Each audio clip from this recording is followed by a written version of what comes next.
Amazing. Welcome to today's session, the first one of our Triage Readiness series. I'm very excited to kick this off. I'm just going to wait a couple of minutes. I started a little bit early, so you have a chance to just join us. And yeah, so we can start on time. And I already have a little ask for you. So we would love to know what your thoughts are about this first week, how you're thinking and how you're feeling about this Triage Readiness program. So I'm going to go ahead and just ask you to fill out a quick poll, but also feel free to use the chat just let us know how you're feeling right now. Share anything you'd like to share. We also have my colleague Kat and my colleague Kate in the chat to help us with any questions that you might have. So yeah, I'm just gonna go ahead and share the poll right now. So you should be able to see it. It's in your screens now. And feel free to just complete the questions. 4 simple questions just to understand where you are in the process.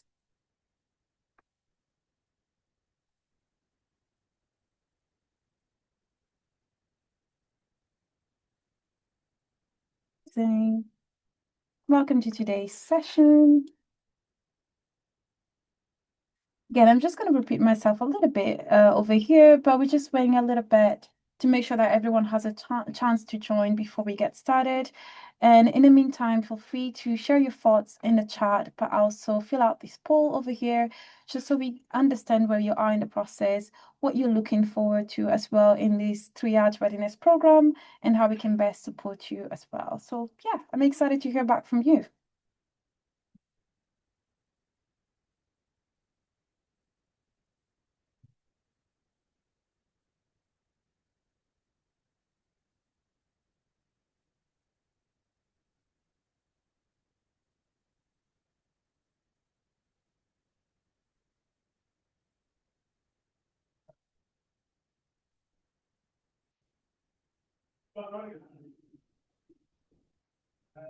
So thank you so much. I can see your responses coming through. This is exciting.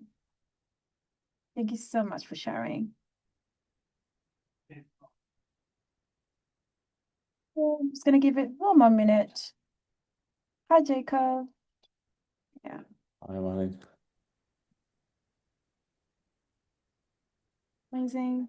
I'm just gonna quickly check the chat as well. As I said, feel free to share anything over there. Amazing. Thank you for your message, Kate.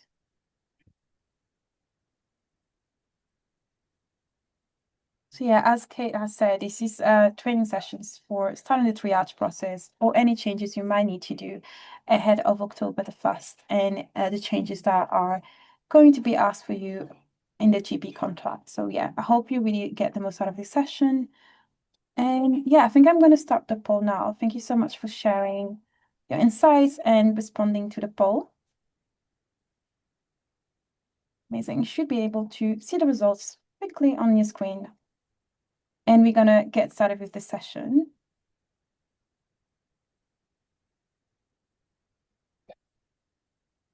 Amazing. I'm just going to stop sharing now. Thank you so much. And you should be able to get started. So for today's session, as you can see here, we do have Jacob present. He's going to be one of the guest speakers, but also leading and sharing his insights on how you can make sure that you are laying the foundations and taking the lead when it comes to implementing changes to your triage process. And we're also going to have today Minal Bakhai from NHS England. She's the Director of Primary Care Transformation, and I'm very excited to allow you to get started with the process. I was wondering if you wanted to say a few words first, Jacob, before we get started. Yeah, thank you, Molly, and a big welcome. First of all, we know how busy everyone is, so appreciate people taking an hour of the day. And really honored to have you all on this program. So this is we're running this. We'll talk a bit more about why, but to support you on the journey to get running Total Triage. And yeah, really fortunate to have Minal joining us as well for our first kickoff session to give the NHSE perspective as well. Yeah, very exciting. I'm just going to double check if Manal is in the call. Cannot see it from my side. Minal is just joining. I've just had confirmation from Dom. Amazing. Thank you so much. So, yeah, amazing. And in the meantime, as I said, feel free to share any questions or also what you're looking forward to get from this session in the Q&A. We are going to be monitoring the Q&A. So you're going to have myself, my colleague Kate over here, as well as Kat. Yeah, just like looking at the questions, the Q&A, to make sure that we also help you throughout the sessions in case any questions arise. And yeah, I can see there's a question already from Arun asking if the session will be recorded. It will be recorded. I'm just going to double check. It's being recorded right now, so you should be able to receive a recording. And also, if you have any colleagues who should be receiving emails, please let them know that they need to make sure that they check their spam folders, anything, to make sure nothing is missed. Yeah. Molly, what I might do if we're waiting for Manal, we'll change the order a bit. I'll jump to my section and we'll hand over to Manal. Well, if that works. So Amazing. I'm just gonna share from my side. I can start presenting as well. Great. Thank you.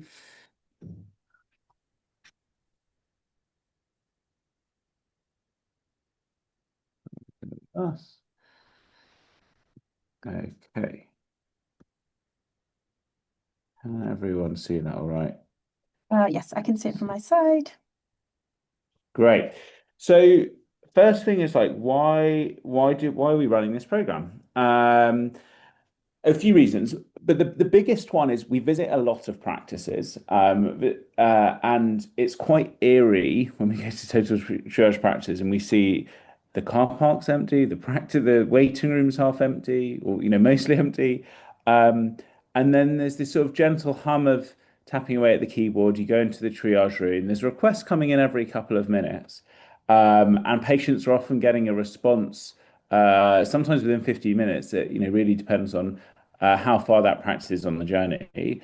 And it just feels really, really different. The practice say they feel like they're working through this as a team rather than as individuals. Um, Patients are really, really happy with the experience, but it's definitely a journey to get there. So we want to take the learnings from the practices we've seen it work in, and bring those to other practices. So we've come up with a 6-week program.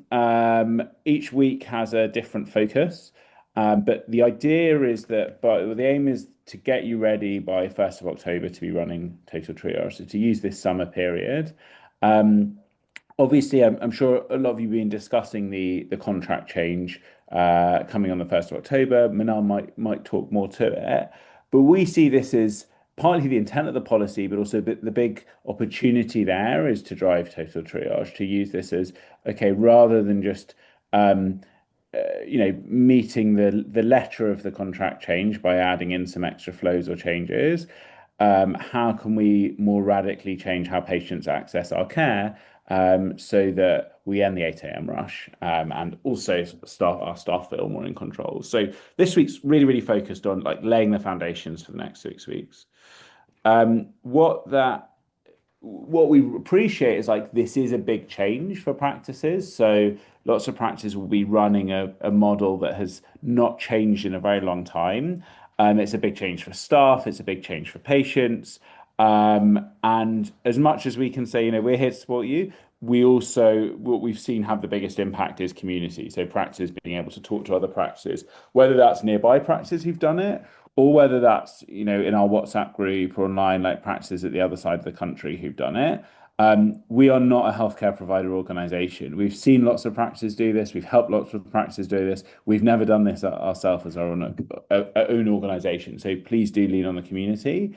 It's always really, we hear a lot of really encouraging. Oh yeah, I was worried about exactly the same thing, but what we found is, and that's incredibly valuable. Or if I was going to do it again, this is what I would do differently.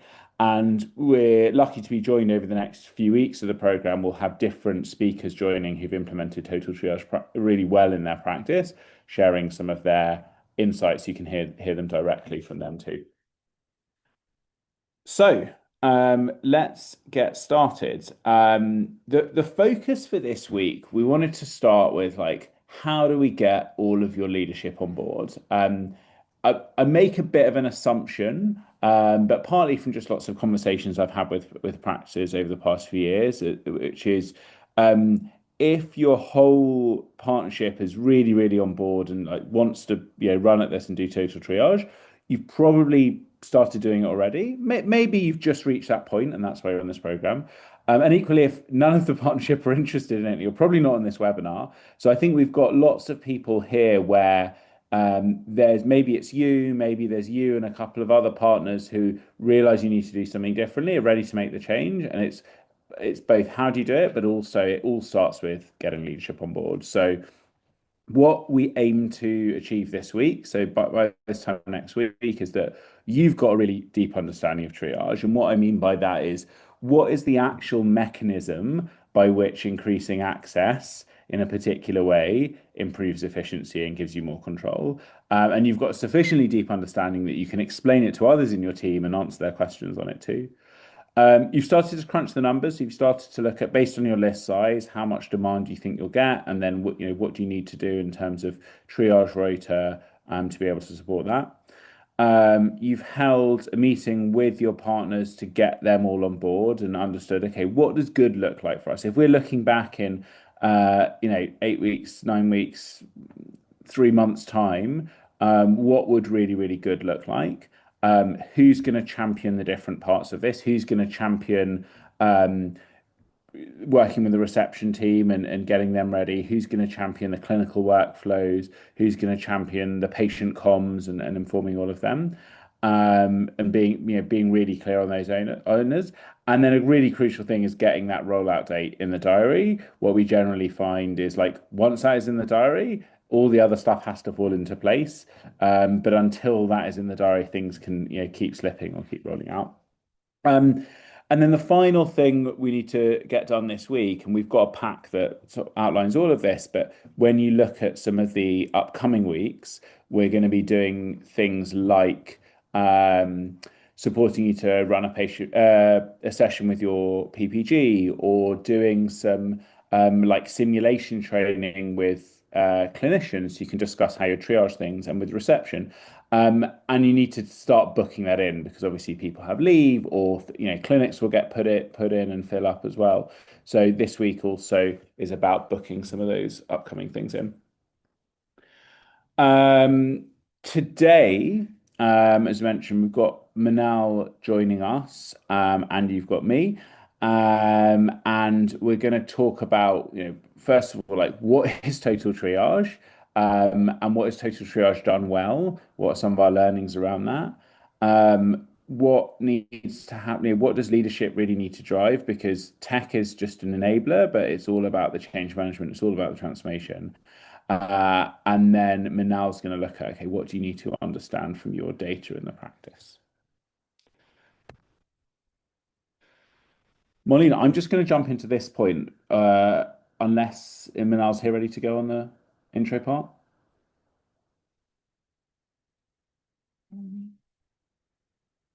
You're on mute, but don't worry, I'm going to keep going. Cool. So we've got a lot of lessons we've learned, and this deck has a slightly more extended versions with like 5 bonus lessons. There's 10 lessons. But I want to make sure there's time for lots of questions and discussions. So we've narrowed it down to the 5 really, really key ones for this call, for this webinar. So, but before that, we often get this question, and it's like the logic doesn't stack up when you look at it on the surface. So if you take, the typical practice that is not running a total triage model, patients, they can go online, but they can also call up and they request an appointment. Those appointments run out by 10 a.m. every morning, maybe it's 9 a.m. every morning. How could increasing access possibly make that easier and better? How could making it easier for patients to get in touch possibly make it better? How could having that access open throughout the day, when you normally run out of appointments, possibly make it better? And the answer is, well, there are lots of ways to implement this that won't make it better. And obviously, we want to avoid those. And I'll touch on that a bit. But I'm going to start with, and then there's obviously, the total triage way is a way around that, which we'll talk to. But I'm going to start by looking at the traditional model. So the traditional model that pre-pandemic, vast majority, 98+% of practices were running is you get in touch with a practice, you ask for an appointment, and then the discussion. Jacob, Oh, yeah. I'm really sorry. I think some people cannot see the slides. I know you're sharing it. Ah. Just to say to people they can switch the view because otherwise we could be getting messages, people saying that they cannot see the slides as well. So yeah, just a quick reminder. Sorry, Jacob. Yeah, no, that's all Yeah. right. No, thank you. Let me just check if there's anything I can do on my slide. Can you pin me? Does that work? I'm gonna try and do it again because I can definitely see the slides now. I just needed to change the in the corner top right corner, you have the option to change. I'm gonna try and pin you as well. Thanks. Yeah. Thank you. So a lot of practices have been running this model. You get in touch, and then the discussion is based on what slot capacity is there. So if there's an appointment, you can have it, and if there isn't, you've got to call back tomorrow, or maybe you've got to call back this afternoon, and then the appointment takes place. And sometimes that queue is all on the phone. Some practices historically have done you've got to come in person and just queue up, and it's basically first come first serve without much focus on relative urgency. I say much because we all know that actually the people in our system, our receptionists, become quite used to having to do some triage and say, well, actually, there's a parent really worried about their 6-month-old. We're going to squeeze that in, even though there's no slots, which is a form of triage, and triage that you definitely want done by clinicians. So that's the traditional model that lots of practices are running. And you can see how if you just add in an online channel to this, you just run out of appointments sooner. It's as simple as that. You've got the same capacity, nothing gets triaged, everything's an appointment, and you just run out of things sooner. And so we definitely want to avoid that.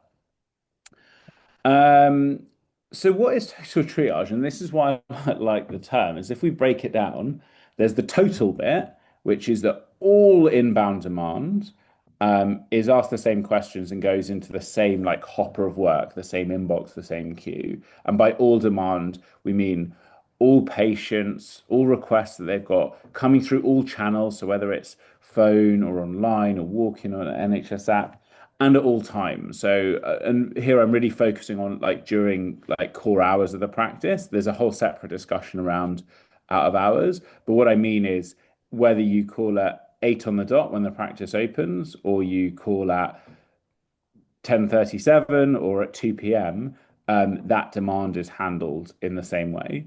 And then there's the triage bit. So triage is making sure things get sorted to the most appropriate next step before they're actioned. We're going to come on to this, but triage is not diagnosis, and it's also not giving everything an appointment. If all triage is doing is everything gets an appointment, but sorting out urgency, there aren't going to be any efficiency gains. In fact, you're going to, there is a cost to running triage. Everything, the requests have to be reviewed, and so we've got to make sure that the benefit of not everything being an appointment outweighs that. And so people have probably seen a version of this before, but the core principle is this is all the channels bit. So walk-ins, call, online, phone, NHS app, go into a single queue of work and then get triaged in the same way. And then what can happen to those requests? Now, this actually then starts to get into, well, it depends what services you've got in your practice. So there's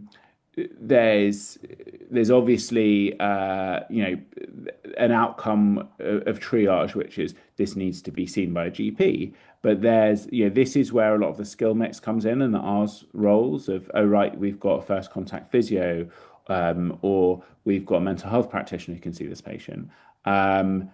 There's a huge amount, and what we find, and I'll touch on this a bit, where the biggest opportunity is anything that you can resolve without needing an appointment. And what we tend to find is between 25 and 40% of requests in the practices that implement this really, really well and triage well don't need an appointment. And that's obviously a huge, huge opportunity. If you can resolve things with a message or two back and forth, it's 2 or 3 minutes of a clinician's time rather than 10 plus minutes in an appointment of a clinician's time. You've got things like sending questionnaires to collect more data, and also obviously signposting onto other services around the practice. So rather than seeing a patient with an MSK issue, just letting them know that they can self-refer to the MSK service or go to MEX or go to Pharmacy First or go to Talking Therapies. And that's also a way of resolving things without needing an appointment in the practice. And this is a big shift. So like the traditional model is that everyone who gets in touch needs an appointment, whereas this model is, well, some patients need an appointment, but actually a lot of things can be resolved without one. The traditional model is that we deal with things first come, first served, whereas the total triage model is things are prioritized. The appointment first model is actually we don't plan on doing triage, but de facto reception have to triage when the slots run out and work out what do they escalate to the duty doctor and what do they squeeze in. Whereas in the triage first model, there is a clinician responsible for triaging all of the medical requests that come in. Appointment first model is quite individual. So appointments get booked into each clinician, each GP's individual list, and they work through them. One of the bits of feedback I love hearing the most is it now feels like we're working through this as a team because there's an inbox, it's all that workload shared. If something, ends up being much more complex, and that someone else is working through much simpler requests, that all bounces out. People can share expertise, things like that. In the appointment first model, often there's a separate process for if you call up and if you send an online request. Often there'll be a separate slot type, there'll be separate capacity, so a separate number of slots. Whereas the total bit and the triage bit, the total bit, everything's managed in the same way. And then really the big shift is particularly around control and actually having control of what is the most appropriate channel for these medical requests to be dealt with. So I'm going to jump into 5 of the biggest lessons we've learned from practices who've done this. So we're very much standing on their shoulders here in terms of sharing these learnings. And you'll hear more of these from the community. So if I could get this put on a t-shirt, I probably should get this put on a t-shirt. Like, there is no such thing as partial total triage. And what often happens is this is a big change. Practices have been running that appointment first model for a while, and they want to take a more cautious, like a sort of stepping stone, baby steps into this approach, which sounds like a sensible, intuitive thing to do. But these are not total triage. So if you say, right, we're going to dip our toe in the water and just anything that gets sent online gets triaged. And if you phone up, then you just get booked in like the old model. That is not total triage. And what ends up happening is patients know, oh, well, actually, I just need to phone up and they'll get an appointment. I'm not going to bother with this online thing. Like, we end up training patients to do the thing we don't want them to do. If we say, right, things that come in the morning get triaged, things that come in the afternoon get booked in, again, it's not total triage, it's not at all times, and then we end up compressing patient demand into certain parts of the day, or ending up with things that get turned away in the afternoon, but are actually, because there's no capacity left, but are actually quite high priority. If we say, okay, well, admin requests get triaged, but medical things get booked in, again, that's not total triage. There's a lot of medical requests, too many requests for the number of appointments you probably have, so they need to be triaged. And also, you end up training your patients to start putting lots of medical things in as sort of admin or pseudo admin. And so the thing we hear time and time again from practices when we say, is there anything you would have done differently if you were implementing this again? They say, we hear this so consistently. We wish we just went all in. We wish we went all in. We wish we did it sooner. And so I know that's easy for me to say, like, take the big leap, take the bold steps. but that is the feedback we hear time and time again. And so that's where I think the community in this program can be really helpful. Of lean on the people who've done it, hear from them. But we've got a good about 7 weeks really until the 1st of October to help prepare you to be able to take that bold step of flicking the switch into that model. The second big learning we get from a lot of practices is that triage is a skill, and that might sound obvious to say, but it's a skill that is not taught it's not taught in medical school really. It's not taught as part of traditional GP training. Obviously, if you do GP training, you do placements and total triage practice, you will be exposed to it and learn it. But it's not like a compulsory part of medical or GP education. And so what we find happens a lot is GPs, very, very good GPs, thinking triage is diagnosis and trying to work out, oh, well, this patient with abdo pain, could it be this? Could it be that? You're going to want to examine them, get them in like that. And a lot of this is how can you triage only works if these decisions are made in about 30 seconds. Otherwise, 30 seconds, maybe a minute for more complex things. And it's work out not what is the problem here, not what is the resolution, but what is the most likely and most efficient next step to resolve this request. If you've got a parent worried about a 9-month-old, you're probably going to want to see them. So that's the triage decision is let's book them in soon.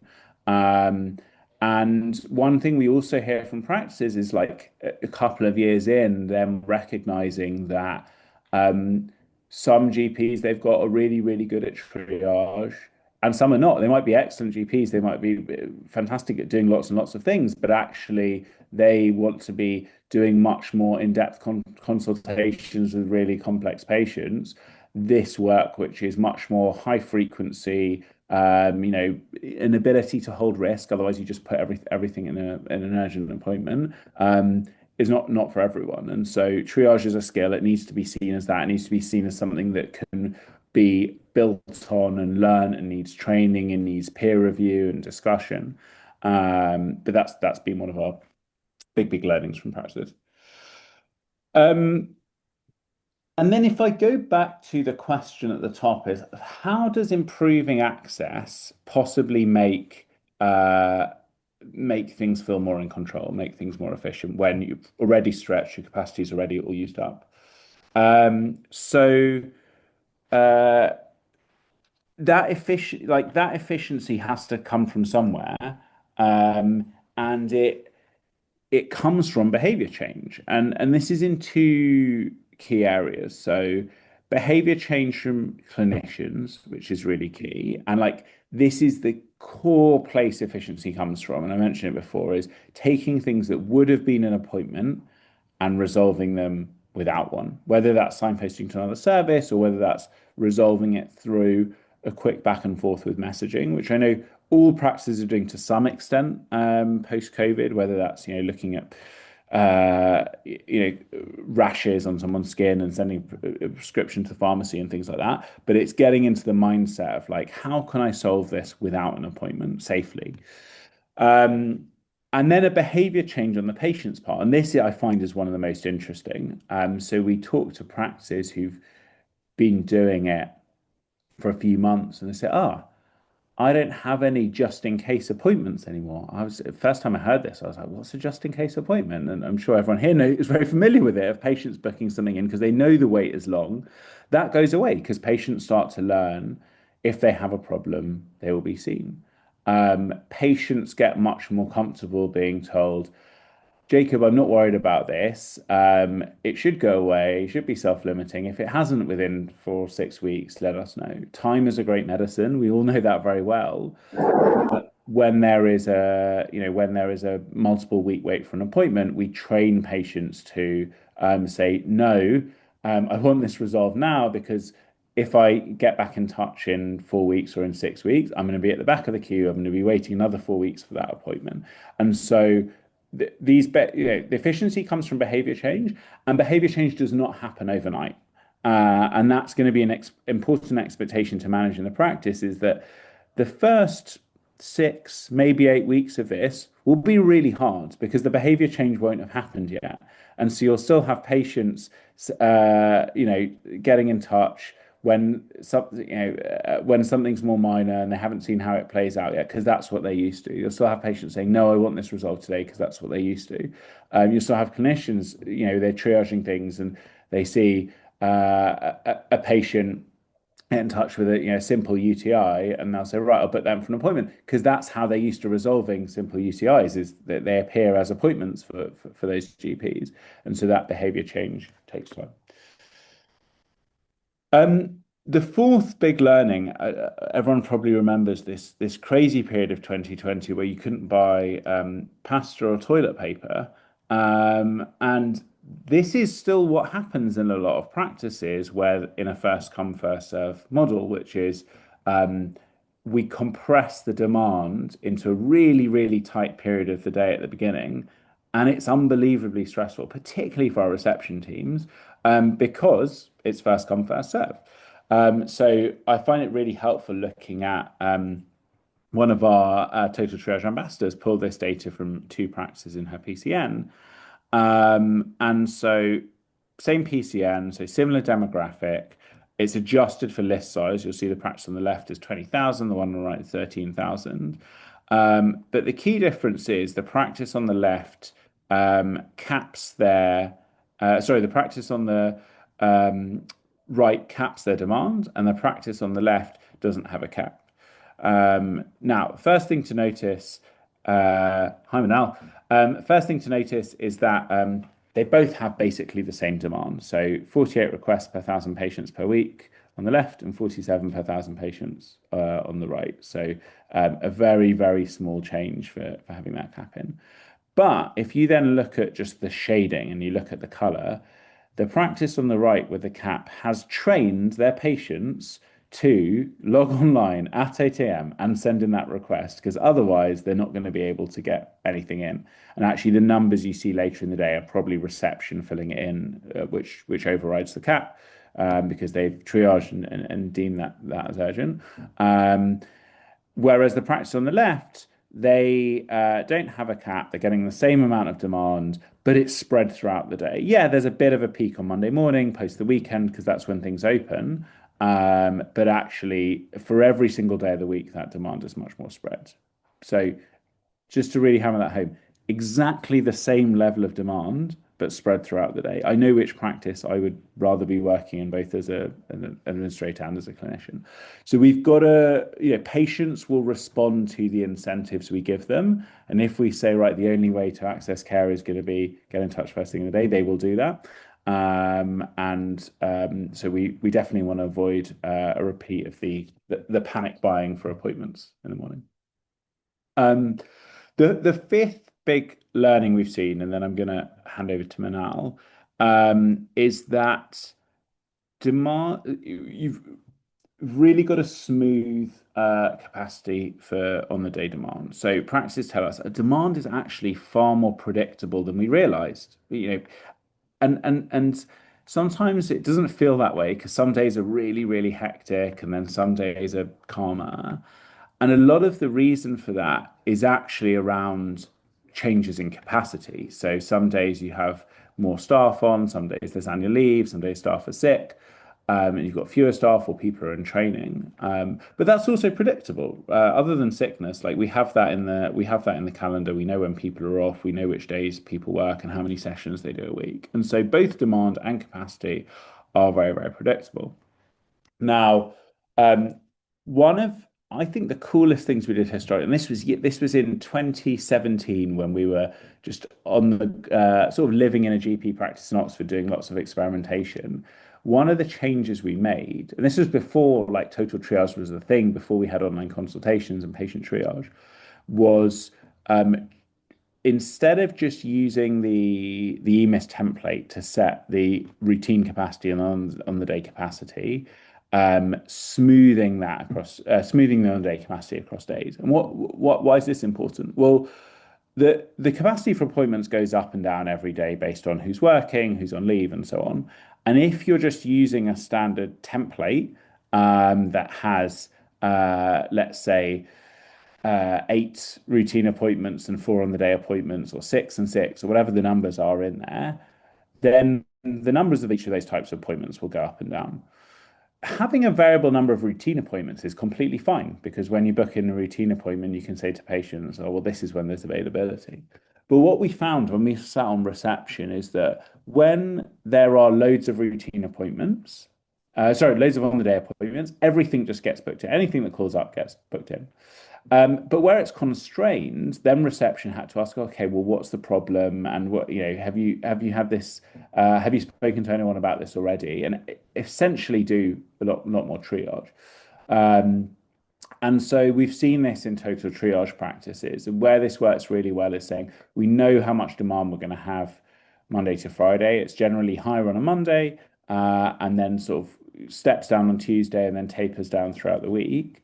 We need to make sure we've got the on-the-day capacity to meet that. And then any excess can be as sort of bumpy as we like. We make routine capacity. And that's for anything that doesn't need to be immediate, we can book into in the future. So this is a slightly more nuanced one, but one we found to be really, really important and make a big difference between days feeling very variable, some feeling like, oh, we've got lots of breathing room, and some feeling incredibly hectic, to like more consistently feeling in control.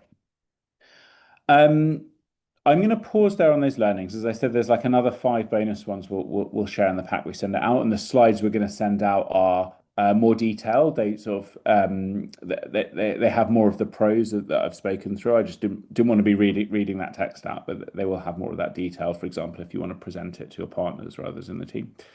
I'm going to hand over to Minal now, who is leading all of this at NHS England, and has also seen total triage implemented, or modern general practice now implemented in a lot of practices nationally, as well as done it in her own practice. And we're really appreciative of you joining and supporting these practices start this journey as well, Minal. So over to you. Thanks, Jacob, and thanks, Marlene, for sorting out my tech issues. So it's brilliant to join you. And I think if I just start off with why this is important to me. So as Jacob said, we've implemented this modern general practice, total triage in our practice. We implemented this about 8 to 9 years ago now. And if I just give you a bit of context about my practice, I work in Harlesden in the second most deprived ward in London. Most of my patients aren't in education, training, or employment. We have significantly higher than average prevalence of diabetes, cardiovascular disease, severe mental illness, cancers, but particularly the cancers that carry the poorest prognosis. So huge impact of health inequalities. There's a 20-year difference in healthy life expectancy between the patients that I serve and a few miles down the road in Kensington, Chelsea, and Fulham. So it's really stark. And we struggle, like other practices working in highly deprived areas, to recruit. And so for a long time, our platform has been burning really hot, and we've had this widening demand and capacity gap. And about 8 years ago, we were asked to take over or merge with a practice that had been deemed CQC inadequate locally. And I think all GPs and practice managers on this call know your heart sinks when that happens, because you know what happens. It's a really tough gig, and essentially it toppled us. So our access fell, our continuity of care disappeared. We had huge volumes of complaints from patients not being able to get through. Really worryingly, actually, we didn't feel safe, because we knew that those with the sharpest elbows were getting through, not our most vulnerable. And actually, it was really, really difficult time for staff. Everyone felt very pressured, always firefighting. And at the time, my children were very, very young. And, I was not getting home anywhere near a reasonable hour to see them, spend time with them, put them to bed. So it really felt very unsustainable. And I think we were at crisis point, I think, to be fair. And we made the decision to transform our model. At the time, I think, as Jacob alluded, total triage, modern general practice was not widespread. So we had to learn as we went along, try different ideas, implement, test, learn, improve, that sort of approach. And essentially we then landed on this model or this approach. And it completely transformed our way of working. Access significantly improved from 6 weeks to 2 days. Everybody that needs a same-day appointment gets one. Our continuity of care, improved from 27% to 72%. Complaints about access really disappeared. Staff felt much better, felt more in control of the day. It felt much, much more sustainable. I was getting home to see my children, but really importantly, we felt safe. We felt that we were actually prioritizing care based on need, identifying that urgent need as it came through, and delivering the kind of care we really wanted to deliver for our patients and to meet their needs. And we were a far more responsive service. But I know that as a practice, we are absolutely not alone with these challenges. Demand has gone up by about 25% since the pandemic. Capacity has fallen. We've lost probably about 3.3% full-time equivalent GPs since 2019. Like I said, we're seeing this widening demand and capacity gap. Job satisfaction is falling, particularly related to work-life balance, spending too much time on low-value tasks and not feeling like we can spend enough time with our most complex patients. And so we're carrying that cognitive load and risk quite significantly, which therefore then leads to burnout and stress. And so for me, modern general practice, which has been born from the hard work of practices, is a response to these immediate demand challenges. It has 3 objectives: to better match demand to capacity, to improve the working environment for our staff, and to improve patient experience. And it's made up of 5 key components. And I'm just going to go through these really quickly. So the first is about building improvement capability. So we know that in general practice and actually wider primary care, we've not had the same investment in building improvement skills compared to some of our other partners in the NHS. But what we also know, having done lots and lots of research and work with practices, is that where you have those improvement capabilities, it significantly accelerates your ability to transform. It makes it more efficient and more effective and also sustainable. And so it's really, really important that when we are making these improvements, we are planning and being strategic. We're thinking about them systematically, and then we are monitoring and measuring that improvement and progress and continually improving. And that's how we see the biggest benefits for the least effort. The second is, of course, about having inclusive access. So having a choice of contact routes, online, telephone, and in person, having highly usable and accessible journeys. And we have done a huge amount of work, a huge amount of user research, both with patients and with staff, on how to improve those digital journeys that is openly accessible to anybody here.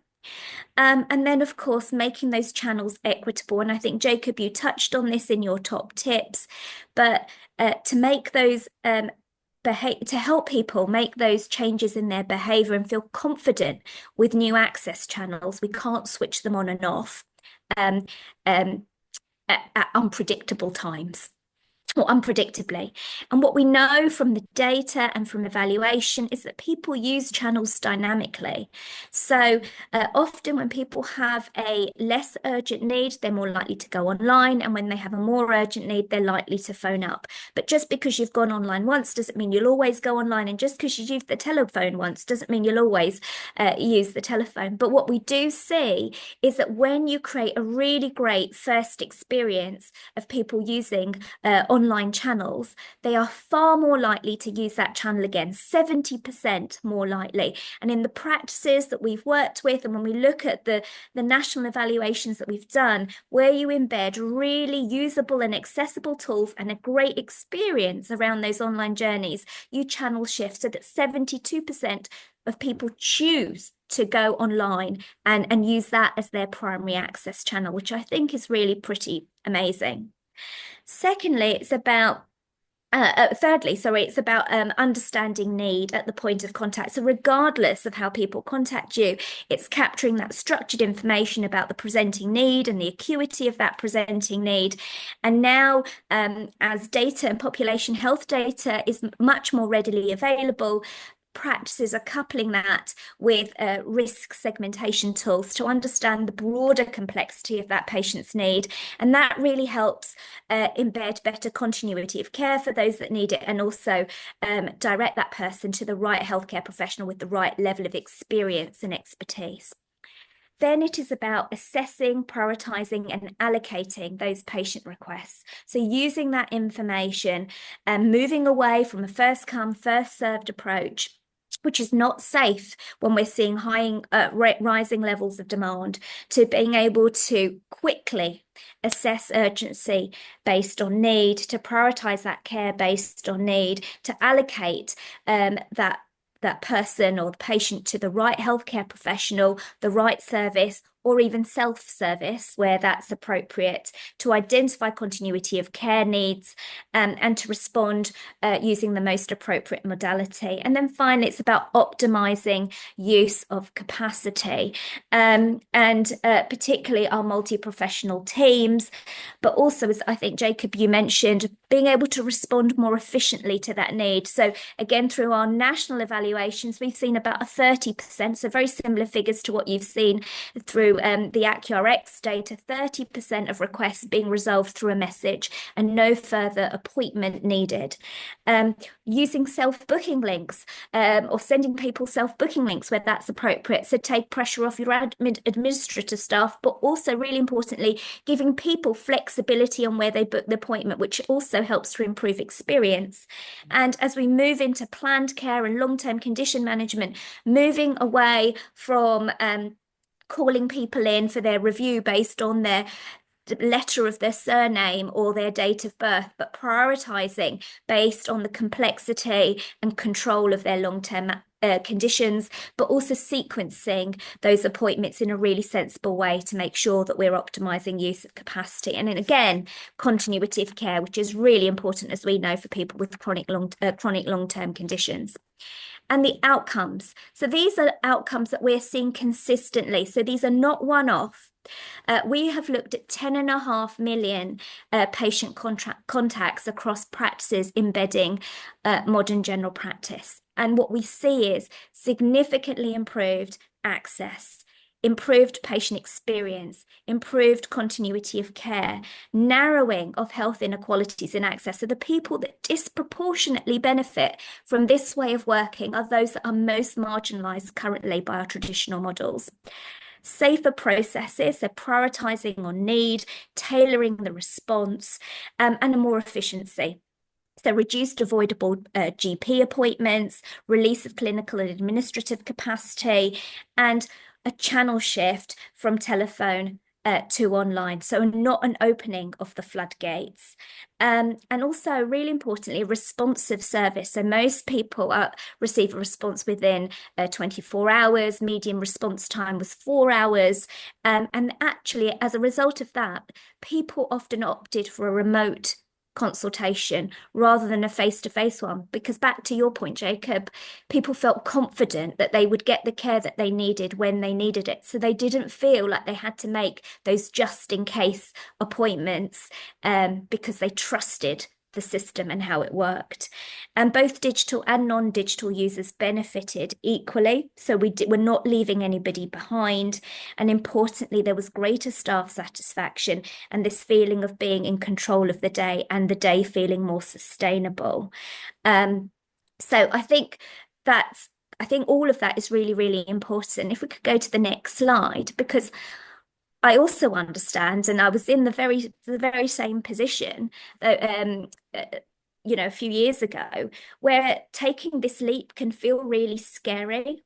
So we are trying to de-risk the change, both through this program, this 6-week program, and the shared learning across practices that have already done this work, as well as bringing in all of the national learning, the national research, and the thousands of practices that we have worked with to de-risk that change for you. And so we have resources, so we have tools, guidance to help support practices that are available on our NHS England website. The link is there, so please access that. This guidance has been co-produced with practices, so it's interactive, but it also provides the level of detail that practices told us that they wanted. We also have a hands-on support offer through the General Practice Improvement Programme if you need more intensive support. We have an academy of local primary care transformation peer ambassadors. These are local leaders, GPs, practice managers, other general practice staff that have made these changes alongside the Accurx peer ambassadors who can give really practical advice and support other practices on their improvement journey. And of course, we are here. We are here for you to ask us questions because we have done many, many years of research on this, and we have published this research. So there are peer-reviewed articles that demonstrate the outcomes that I've just described. And then I think I'm just going to take one more minute just to describe, I suppose, what are my personal kind of key learnings from having implemented this in my own practice. I think what I would go to first is data, data, data. Be strategic and not reactive in this process. The more strategic you are, the easier the rest of the process is. So look at your data. And when I did this, I didn't have CBT. I used tally charts. So, we have much more readily available data now, but use your data to understand your demand. What we found was demand was predictable, but our capacity was unpredictable. It fluctuated. And actually, majority of our demand came in on a Monday and Tuesday, so a third of our demand. And so, but our capacity and the way we'd rotated our capacity just did not match that. So there were some really simple, quick wins that we could make by adjusting our rotas to better match those peaks in demand. And also over time, we've been able to adapt our workforce because we've really understood our need and brought in the roles that would really help address our local need as a practice.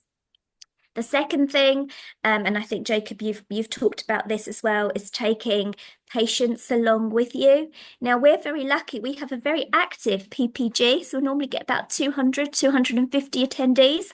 But that has been really fantastic in being able to shape the messages, really understand what was worrying people, what the problems and challenges were that people experienced, because nobody wants to use digital for the sake of it. But actually, we were then able to, through transforming our model, really address some of the root cause problems that were worrying or concerning our patients. So that was really helpful. And we were able to use patients as our ambassadors to help support other patients, both in sharing that narrative, but also supporting them.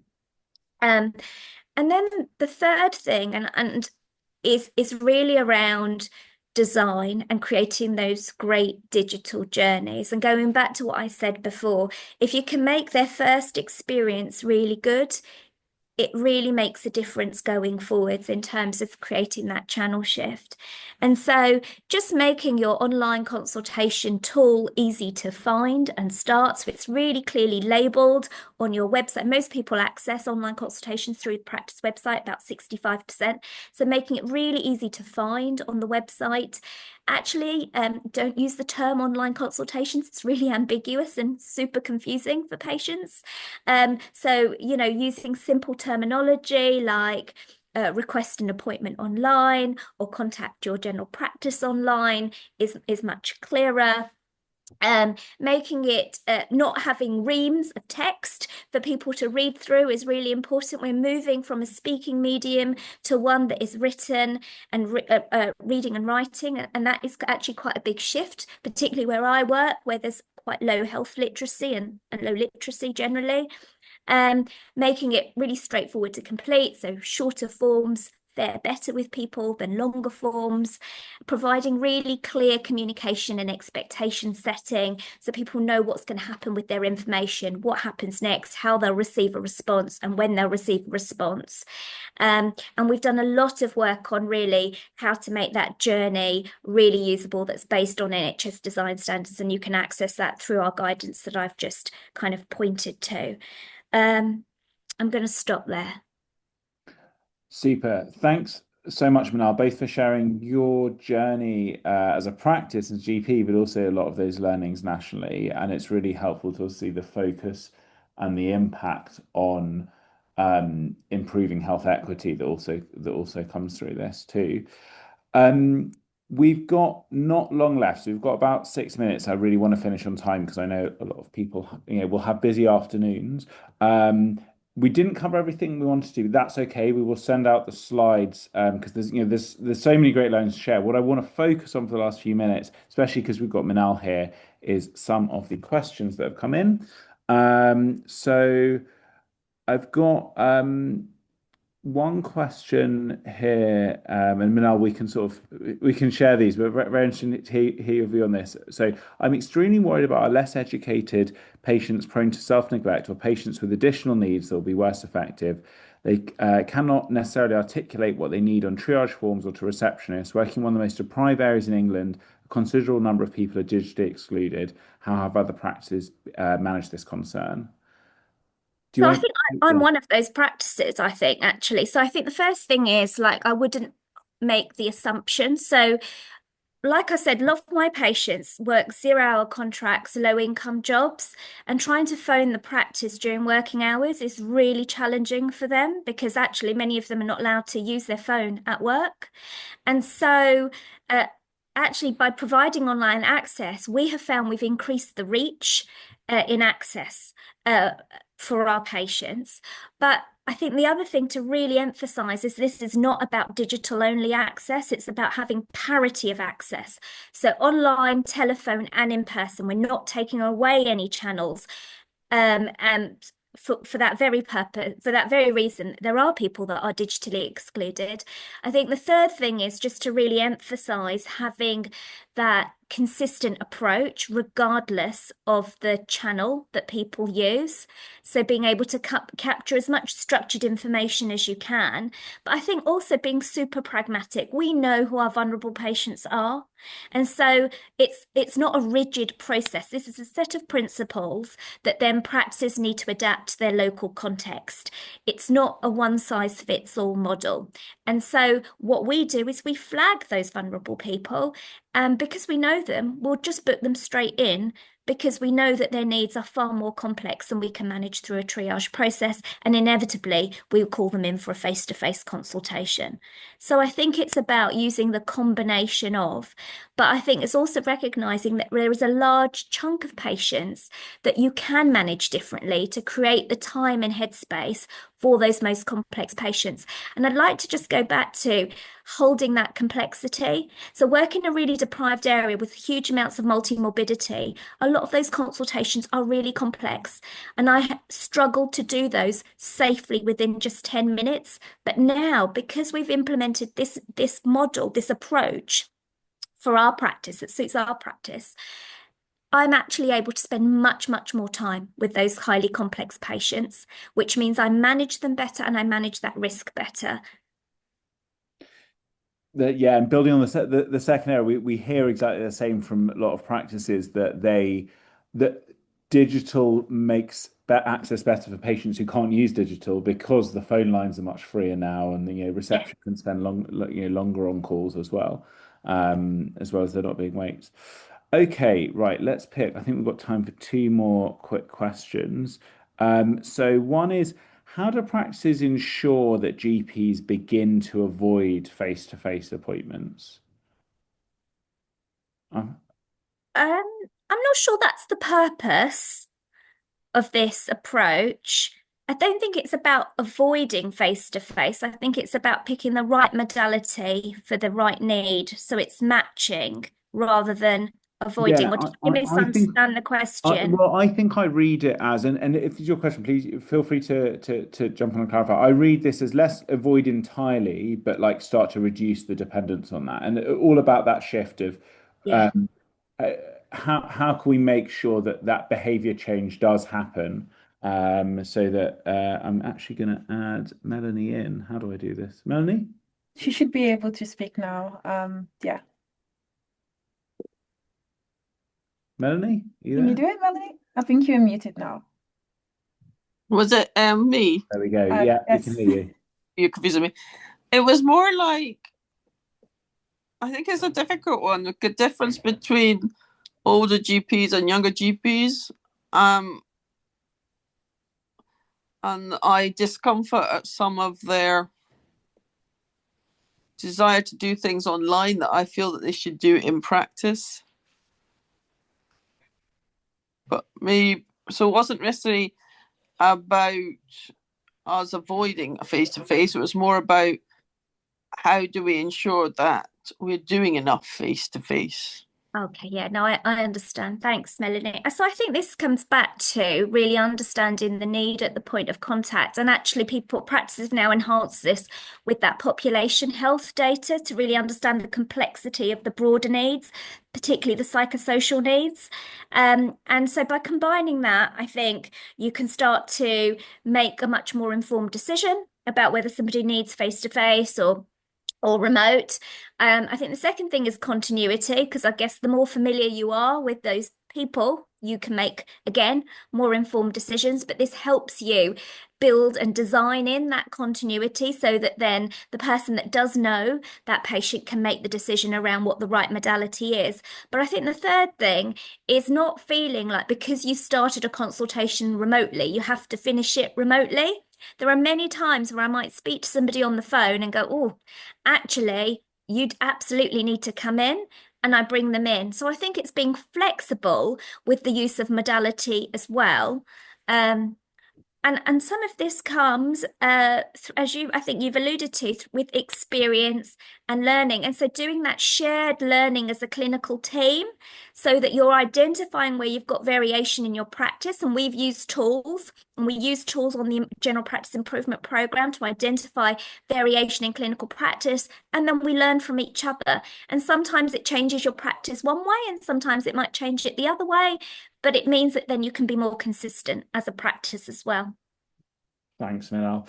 Right, I mean, there are loads of good questions. I am going to wrap it there just because it's 2 o'clock. What I will say is we have these webinars each week now, so do feel free to bring these questions back. It's not just about the things we focus on each one. We'll take the learning from this to make sure that we've got more time for them. Hopefully this session has given you a deeper understanding of total triage. As I say, both recording but also the slides will be shared, as well as this pack you can see on the right, which has more detail. And then the other things to really focus on this week are starting to get an idea of, okay, how many requests do you think you'll have a day? How many appointments are you serving a day? What's your capacity going to be? Getting the rest of your partners on board, discussing, the conversation we've had here and all of the questions around how is this more efficient? What are we going to do for those who are digitally excluded? Having that with them. And then there's a list of things in this doc as well for the next few weeks to get in the diary so that you're prepared for the upcoming sessions together. So thanks very much for everyone for joining this. Sorry for the technical issues at the beginning, but really excited to be on this journey with you. Our team are here, so don't just wait for next week. If you need any support in the interim, do reach out to us. Do reach out to the ambassadors in the WhatsApp group as well, in the Total Triage WhatsApp group. And we're really looking forward to supporting you and seeing you next week. And a big thank you for Minal for joining us as well today for this session. And we'll see you soon. Take care.